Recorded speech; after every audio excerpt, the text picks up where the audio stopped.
Siap, 86.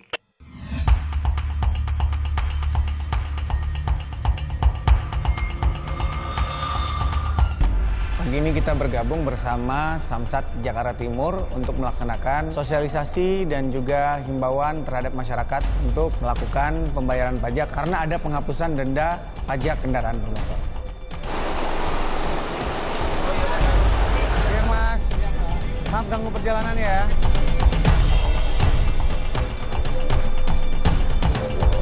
SIM-nya ada nggak? Ini matinya 2017 ini Mas. Hah?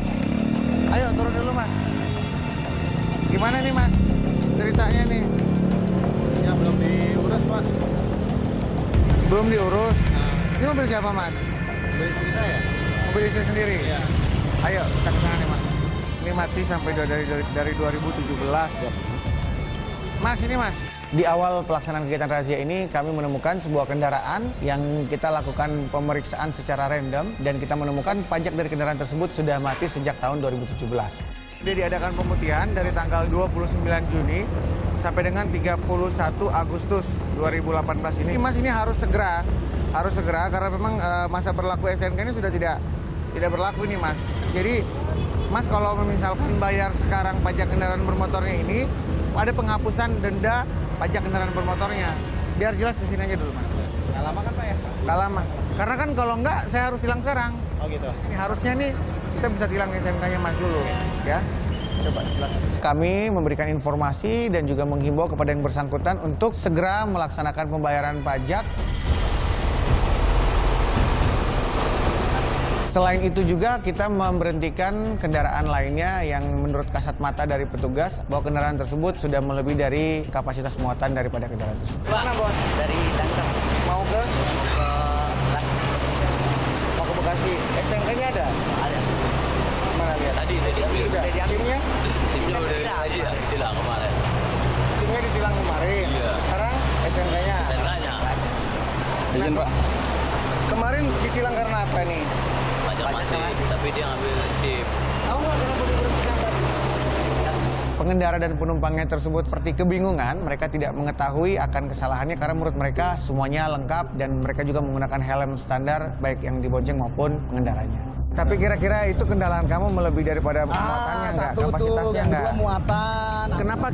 Kenapa Masnya berdua ini menjadi fokus? Karena itu dia. Jadi kendaraan kita Awalnya itu Melebihi kapasitas. pajak. Setelah dicek, ternyata kan pajak kendaraan, gitu ya. Iya, Jadi Pak. lain kali kalau membawa barang itu yang besar, yang bukan muatannya, bukan kapasitasnya tidak diperbolehkan. Kenapa? Nah, kenapa?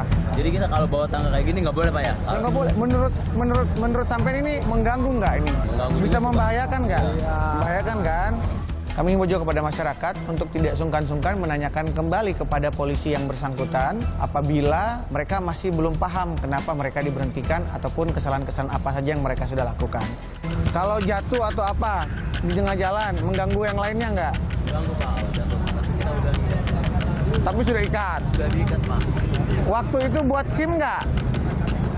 Tes SIM nggak? SIM. Waktu ngambil SIM tuh dilakukan tes nggak? Tes apa aja yang ditesnya? Jalan doang. Itunya tertulis ada. Paling nggak itu kan disampaikan juga kan beberapa informasi-informasi juga kan. Apalagi kendaraan melebihi muatan ya, melebihi kapasitas itu nggak boleh ya. Oke, jangan diulangin lagi ya. SNK mati, SIM KTP-nya hilang. Yang gimana nih? Selanjutnya kami menemukan kali ini pelanggar TNKB kendaraan tersebut tidak terpasang. Pengennya saya sih itu ya, saya urus. Juga mau tebus apa BPKB-nya, cuma kan karena pajaknya kan mati. SIM-nya ada nggak Mas? SIM mobil sama KTP kehilangan.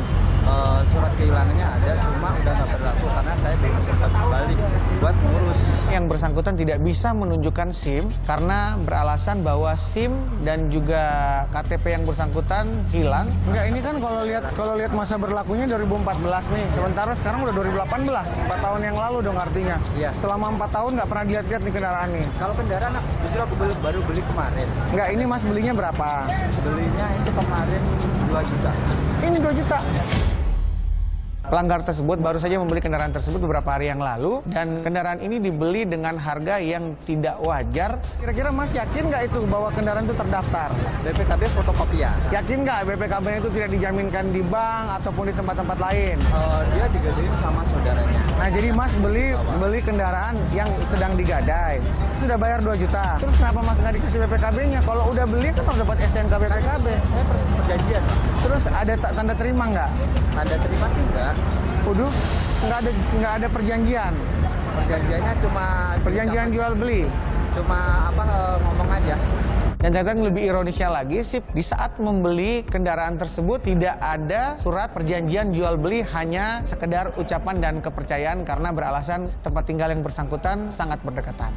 Kalau hukum itu akan lebih kuat, Mas, ada bukti-bukti tertentu, apalagi sudah bertandatangan di atas kertas bermaterai. Sekarang gini ya, Mas nggak bawa SIM. Terus yang pertama ini deh. Tidak punya TNKB di belakang. Tapi kalau ada apa-apa terjadi sama Mas, itu kan sangat berbahaya. Sekarang kita dari polisi, kalau ada pelanggaran seperti ini yang kita tilang pertama kali yang akan kita tilang adalah SIM. Berhubung Mas nggak punya SIM, yang kedua STNK. Berhubung STNK ini mati, kita nggak bisa sebagai jaminan. Yang ketiga adalah kita harus menahan motornya Mas. Apakah barang tersebut betul milik si penjual? Jangan sampai kita takutkan karena ada beberapa kejadian bahwa kendaraan second yang dibeli dari orang sebelumnya adalah merupakan kendaraan-kendaraan curian ataupun kendaraan-kendaraan hasil dari tindak kriminal.